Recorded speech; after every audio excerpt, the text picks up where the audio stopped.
hard for the challenges that are ahead of us. Yeah, I mean, in terms of injuries, it's kind of Charlie Taylor as the major question mark. Is he back in the ranks? He's certainly back in contention. He's another one we gave an extra few days going from the last game, which has allowed him an increased level of fitness and injury-free kind of fitness. So he's definitely back in the thinking.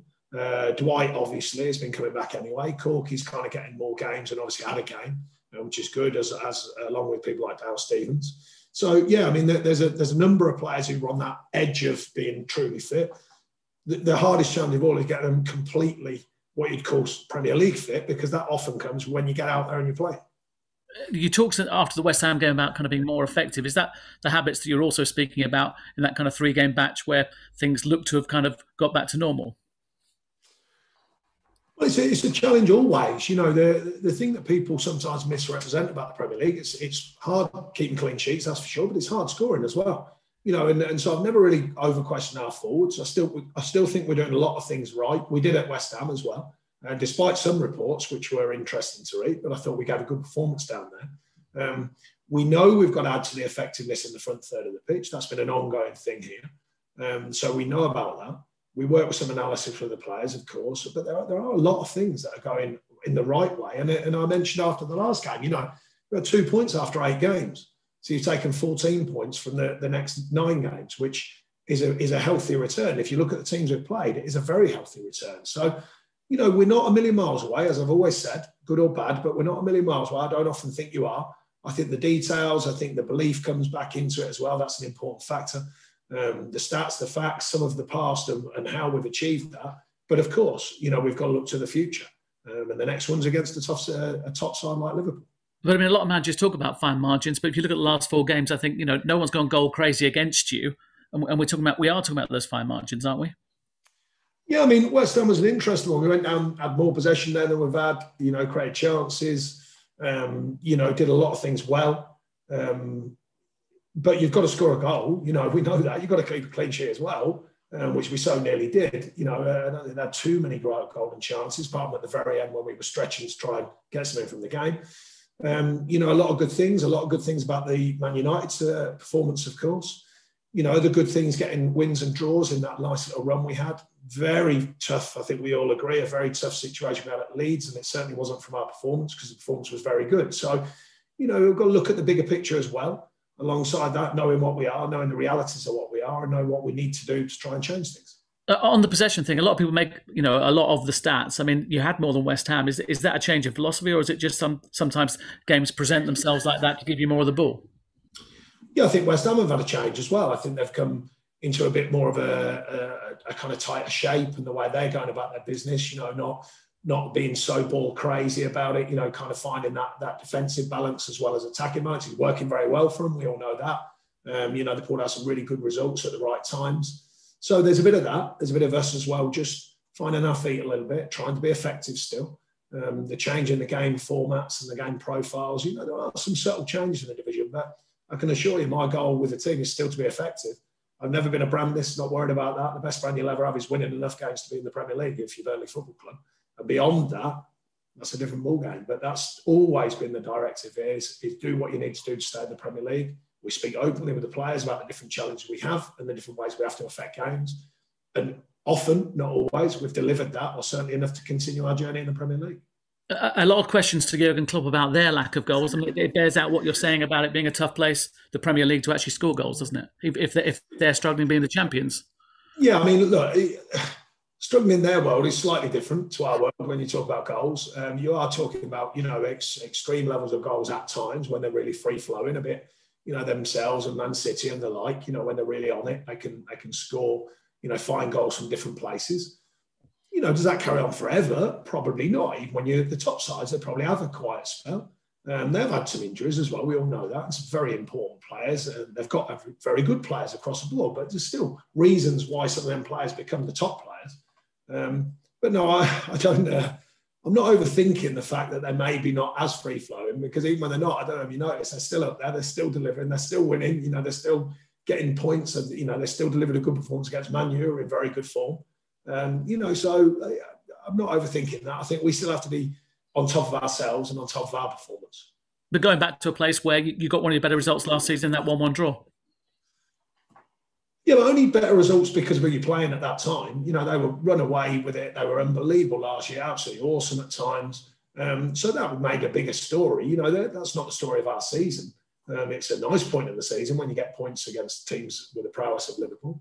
But, you know, the meat and veg of our season is certainly not just getting a point at Liverpool. There's more to it than that. But it was a good result against a top side who were free-flowing. And we were in good form ourselves at that side with, you know, a lot of challenges. So I was very pleased at that time. Top stuff. Thank you. Good luck tomorrow. Thank Cheers. you. Thanks, James. Come over to Sam, I'm sure.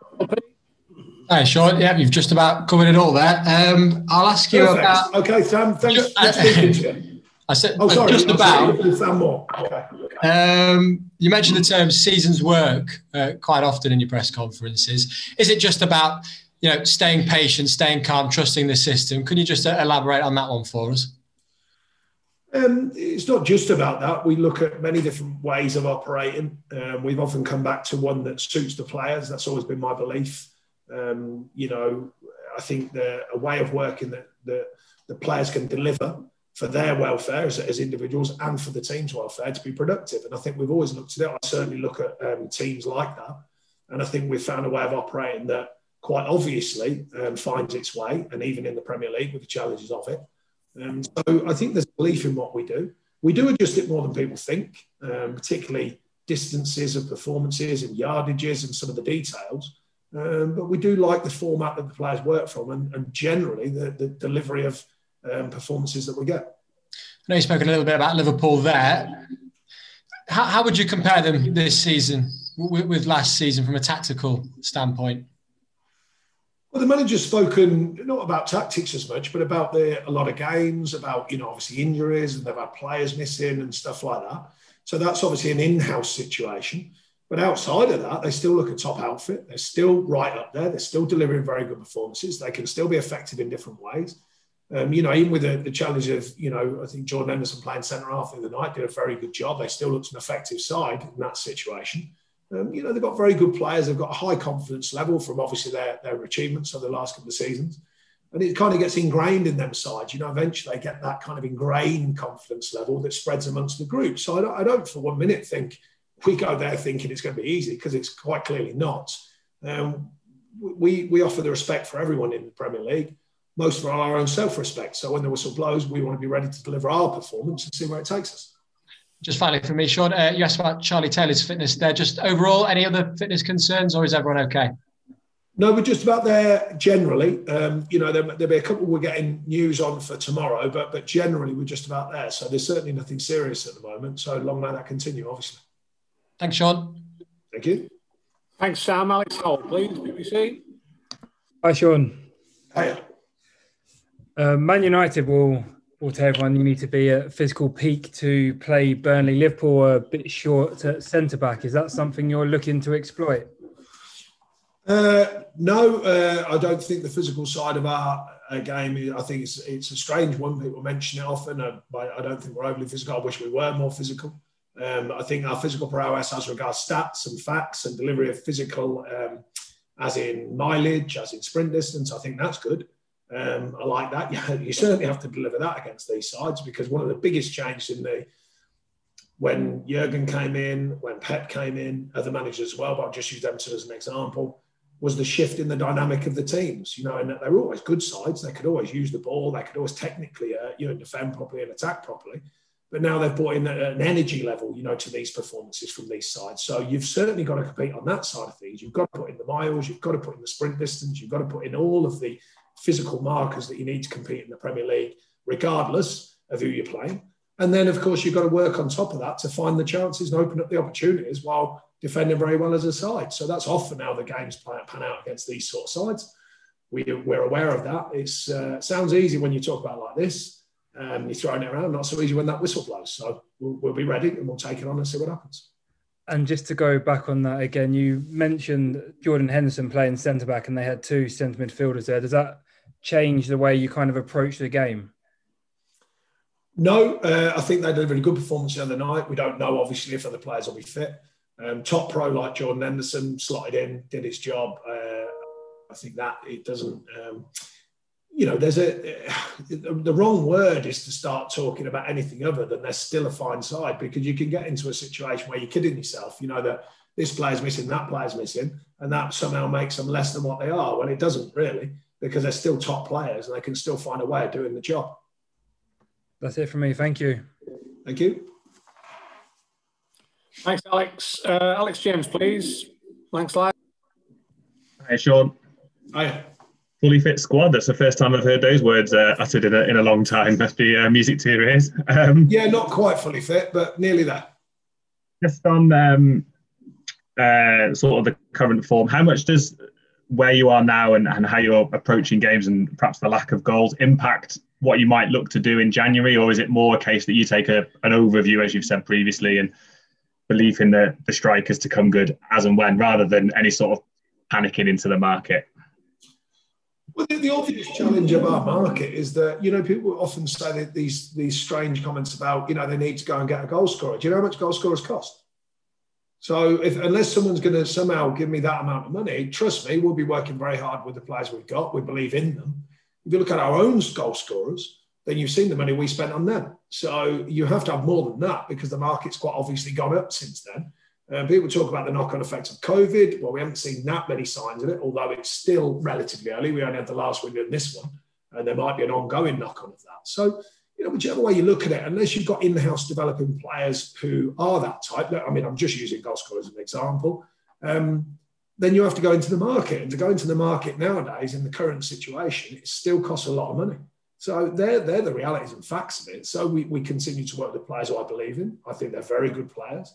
I think when you think that we pulled out the 14 points out of 9 games without scoring many goals, then it's fair to say that stats and facts suggest there's going to come a period when you do score more goals.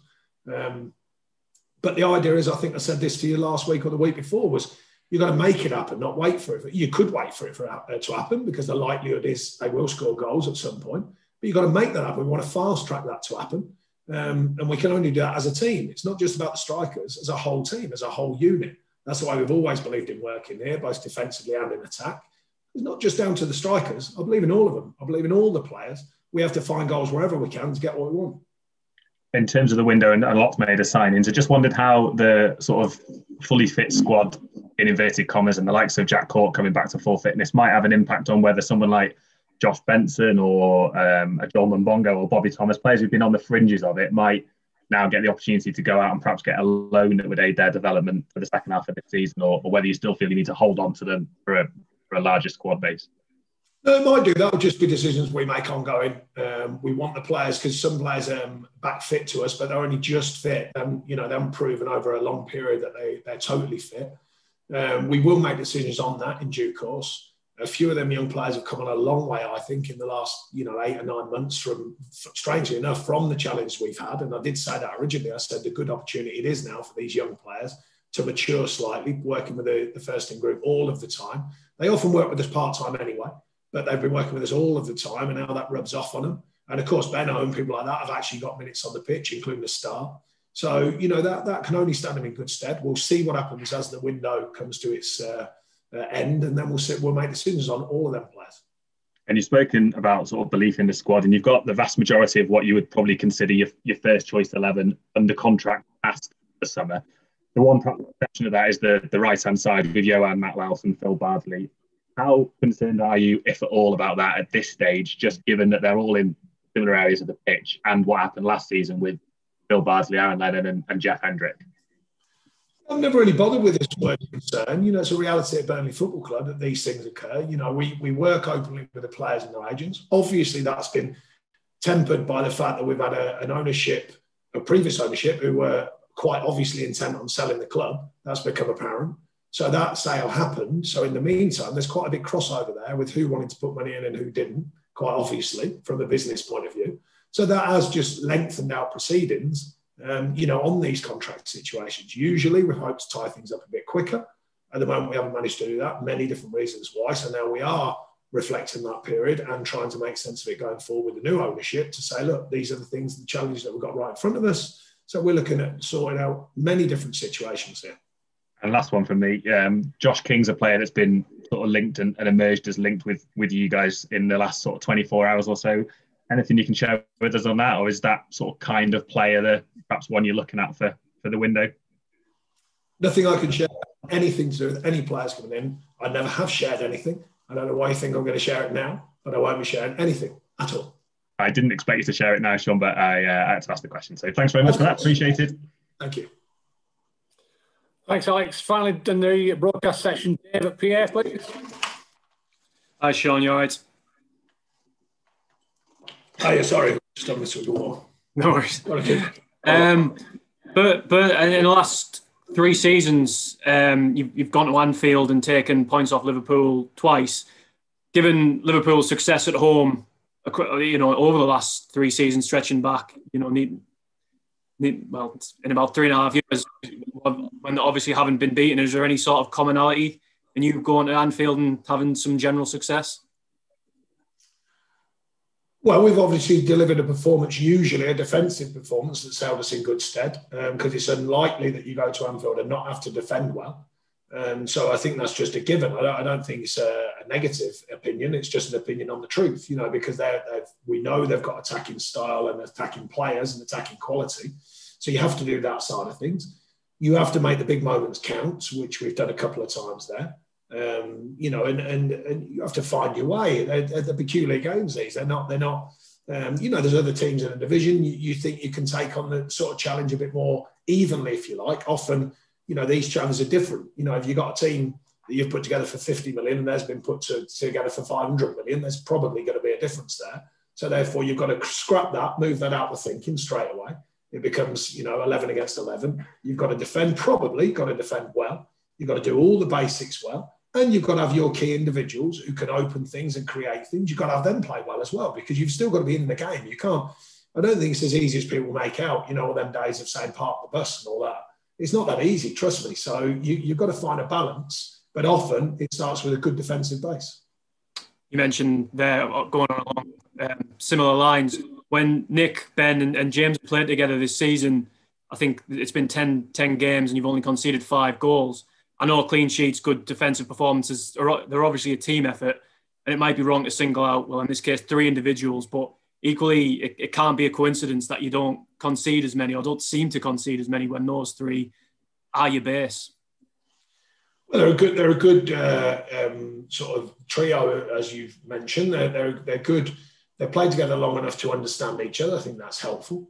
They're ably surrounded by team players around them who do work very, very hard, especially in front of them. The 2 midfielders, whoever their midfielders are, work very hard. The fullbacks get on cover, they do the right things when we can. So don't get me wrong, it's not just about them 3 as a defensive unit. We often ask a lot of our centre forwards as well. We want our centre forwards to defend well from the front. Most teams do nowadays, and we think they're an important part of it. But yeah, to be fair, they're very good players. I've said that all along. And they've done lots of good work for us. And they've got to continue doing that. It's not about what's been in the past, that's for sure. It's about what's coming. Lovely. Thanks. Thank you. Thank you, David. That concludes the broadcast. Thank you very much, everyone. Sam,